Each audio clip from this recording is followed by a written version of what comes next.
আজকে আমি তোমাদের সঙ্গে শেয়ার করতে চলেছি পাকা আমের কালাকাঁদ রেসিপি।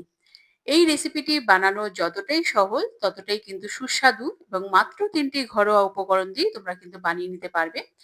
আমের সিজন খুব বেশি হলেও বছরে ৩ থেকে ৪ মাস। এই সময়ের মধ্যে আমরা যারা আমপ্রেমী মানুষ আছি তারা কিন্তু যতটা সম্ভব আমকে এনজয় করে থাকি।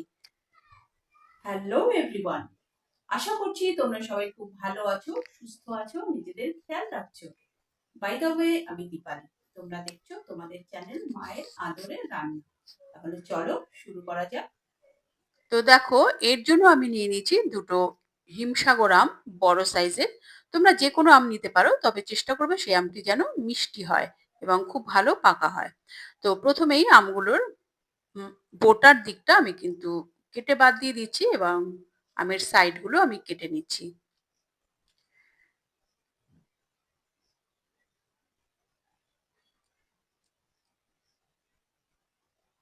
দেখতেই পাচ্ছ, এইভাবে কিন্তু সাইডগুলো আমাদের কেটে নিতে হবে।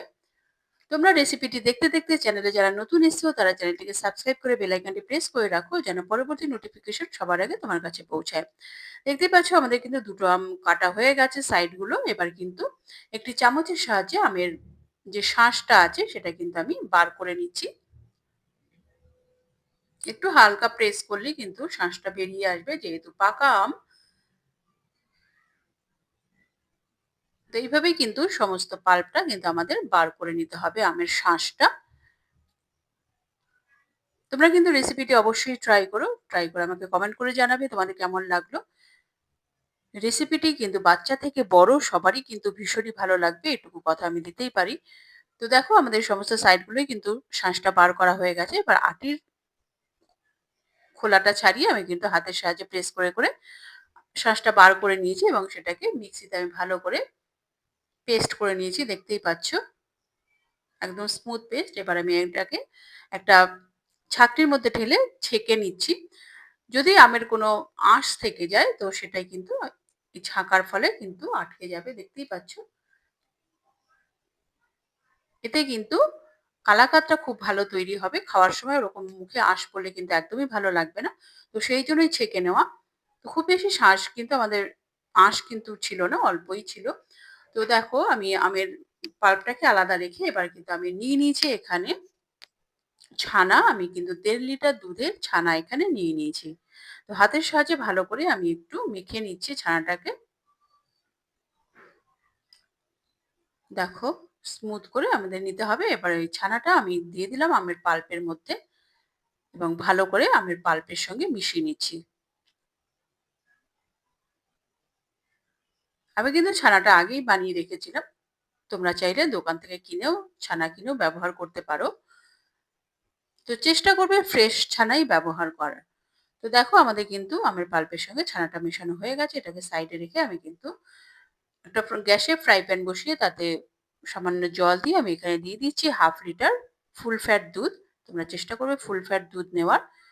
তো এই দুধটা বেসিক্যালি আমাদের কিন্তু ফুটিয়ে ফুটিয়ে রিডিউস করে হাফ করে নিতে হবে। তো দুধটা কিন্তু ফুটে গেছে, দেখতেই পাচ্ছ উতলে উঠেছে।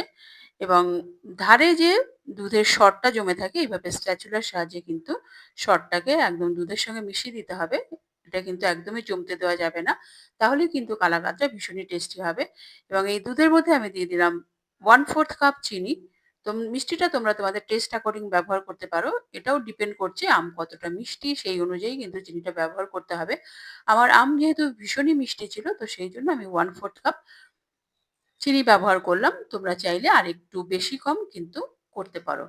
তো দেখতেই পাচ্ছ আমাদের কিন্তু দুধটা ফুটে কিন্তু একদমই হাফ হয়ে গেছে। কালারটাও চেঞ্জ হয়ে গেছিল কথা বলতে বলতে।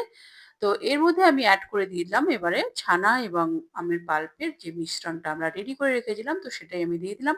এই সময় কিন্তু গ্যাসের ফ্লেমটা লো রাখতে হবে। ভালো করে মিশিয়ে নিতে হবে। তারপর কিন্তু গ্যাসের ফ্লেম মিডিয়াম করে দিতে হবে এবং কিন্তু আমাদের কন্টিনিউ নাড়তে থাকতে হবে। এই সময় কিন্তু এটাই খাটনির কাজ। নাহলে কিন্তু তলা ধরে যেতে পারে। তো ১ম দিকে কিন্তু ভীষণই ছিটকায়। তো একটুখানি সাবধানে করতে হবে। একটু সাপোর্ট নিয়ে ঢাকনা, তাহলেই কিন্তু অসুবিধা হবে না। যতই ঘন হতে থাকবে তখনই কিন্তু ছিটকানোটা বন্ধ হয়ে যাবে এবং আমাদের কিন্তু কন্টিনিউ নাড়তে থাকতে হবে। দেখতেই পাচ্ছ অনেকটা থিক হয়ে গেছে। আমি এর মধ্যে দিয়ে দিলাম ১ চিমটে নুন নুন দিয়ে আরো ভালো করে মিশিয়ে নিচ্ছি। দেখতেই পাচ্ছ ১০ থেকে ১২ মিনিট পরে আমি তোমাদের দেখাচ্ছি। অনেকটাই কিন্তু ঠিক হয়ে গেছে। অলমোস্ট হয়েই এসছে আমাদের। তো দেখো এক জায়গায় জড়ো করলে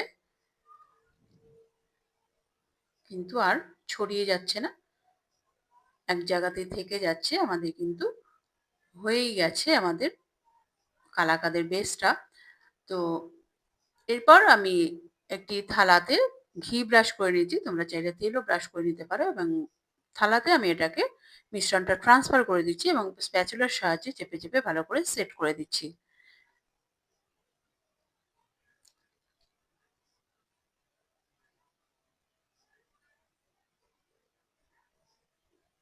এবং ওপর থেকে আমি পেস্তা কুচি দিয়ে গার্নিশ করে দিচ্ছি। স্প্যাচুলার সাহায্যে ভালো করে সেট করে দিয়ে এবং ওপর থেকে দিয়ে দিচ্ছি শুকনো গোলাপের পাপড়ি, যেটা আমি আগেই শুকিয়ে রেখেছিলাম। তো গার্নিশিং এর কাজে আমি ব্যবহার করে থাকি এবং স্প্যাচুলার সাহায্যে চেপে, চেপে বসিয়ে দিচ্ছি যেন ভালো সেট হয়ে যায়।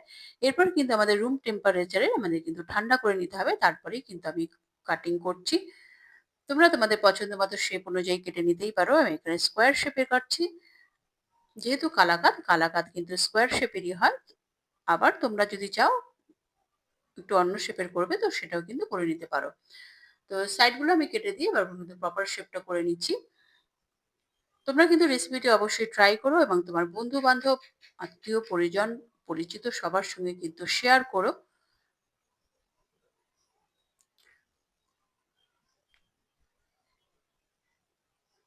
এবং সাইডটাকে আমি একটু সমান করে দিচ্ছি।